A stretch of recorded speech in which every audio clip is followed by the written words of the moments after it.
Today we're looking at the interior of the 2017 Buick Lacrosse Premium.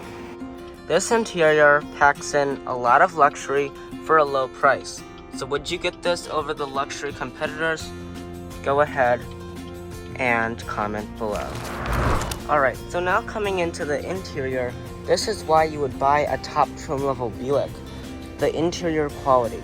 So you see on the door panel, you don't have much, but you do have soft touch material along the top, some fake wood trim, 2-person memory seats, and a little bit of leather on the armrest. All of your switchgear will be located above this little handle, and the bottom part will be made of plastic. These seats will be normal perforated leather, and these will be 12-way power adjusting, including this massage.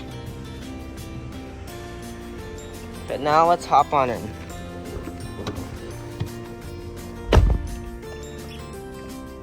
Alright, so interior time, and I have some mixed feelings about this, honestly.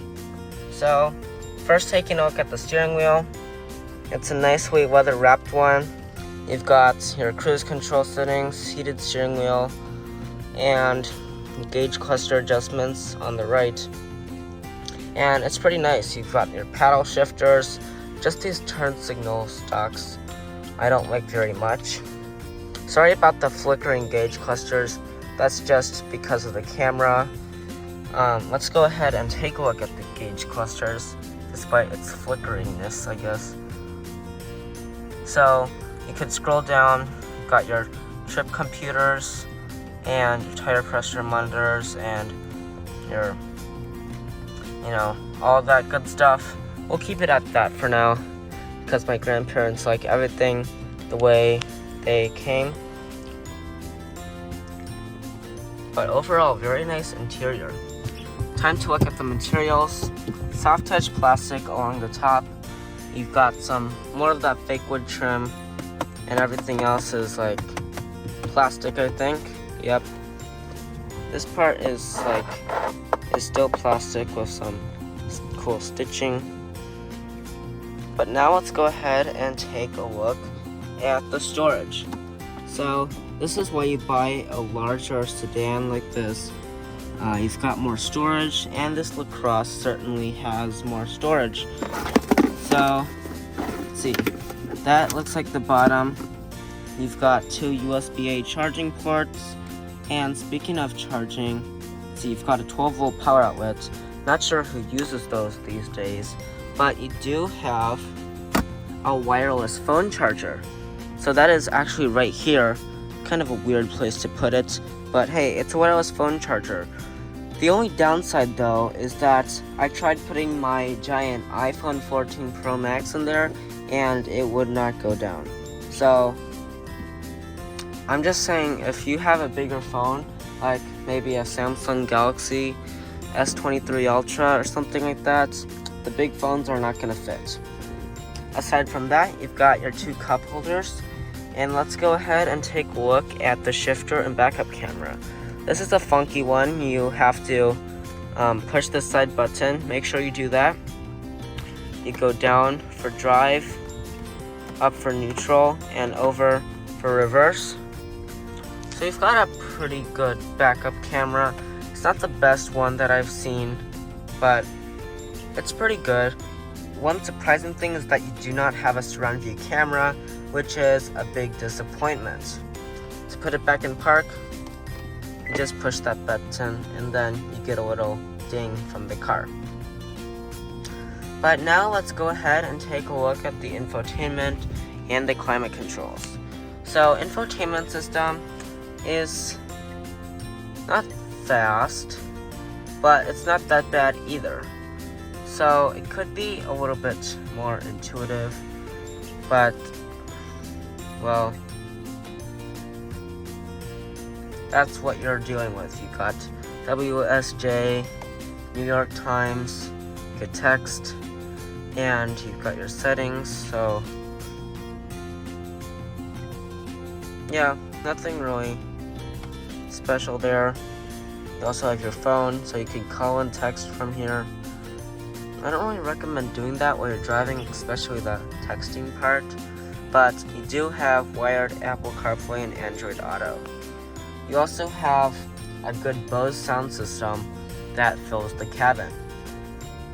So for the controls down here, you've got heated seats, 3 stages, ventilated seats, and you could control your climate, the different fan speeds, the defrosts, and these knobs will control the dual zone climate control. So there we go. We also have your parking sonar and the lane tracing assist, traction control, and the parking sensors. So overall, not bad here. I mean, it could be better for the materials, but hey, the one nice thing is that you've got the massage. Basically just pushes the lumbar back and forth, but it's nice. So you can option this on. Our tester does not have the panoramic sunroof. You can get it, but as I just said, this one does not have it. So if you want it, you will have to look for one that has it optioned on. Alright, so now coming to the passenger side, I've had a couple surprises here. So for one, the door panel is mostly the same. Got same materials, nice contrast stitching, same amount of storage. But the surprising thing is that you do actually have a massage. So I thought it was only driver's side, but it turns out it was the passenger side as well. So that is certainly a surprise. Let me just turn that on for myself as I get in. Alright, this AC really helps. But the passenger seat is super comfortable because my grandparents who own this car, they don't have anyone sitting in the back, so they can slide it back as far as they want. So one thing that also surprised me was the storage area. I didn't see that before, and you actually can put quite a bit in here. So you also have this gripping pad so nothing slides anywhere. You've got that fake wood trim. It actually looks quite nice, and this is made of some harder leather, and the glove box is plastic. In here, we've got a good sized glove box with felt lining and a light.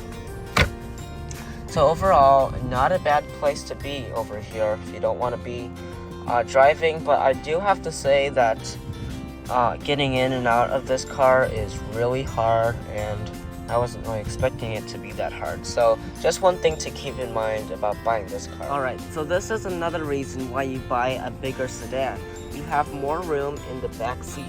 So we're certainly going to check that out right now. Let me close the door. Look at all of this legroom. So you could totally fit the taller people back here as far as legroom goes, but headroom is not okay for the tall people. As you can see, I don't have a lot of headspace, so that's just one thing to keep in mind. The headroom is not great, but the legroom is totally awesome, don't get me wrong. As far as amenities go, not a lot. You've got your air vents, you have a little household stereo outlet, and I hope this is not it's a 12-volt power outlet. We don't have any of those at home, and I don't know anyone that does have those, so I just don't know why, even in the newer cars, they still put that in there. The seat back pockets are a little tight, so you could maybe put a phone or something back there. It would easily fit my iPhone 14 Pro Max. So now let's go ahead and check out the cargo area and let's see what Buick has to do about it. Alright, so now it's time to get into the cargo area, where this is the place that the larger sedans shine. So the interesting thing is that you have to push the Buick symbol to open the trunk. And really, if you have your hands full, you could just put your bottom to it and it would open. So let me see. Okay, I did it. Look at all of the space behind the second row. Look at all of this. You've got a cargo net there, 2 cubbies on either side, And look, it goes way back there. So my grandparents have a little bit of stuff back here. The seats do fold. You just pull these little levers. I won't demonstrate that right now because they have some stuff there. But that is a lot of space, you guys. And this is why you buy a large sedan.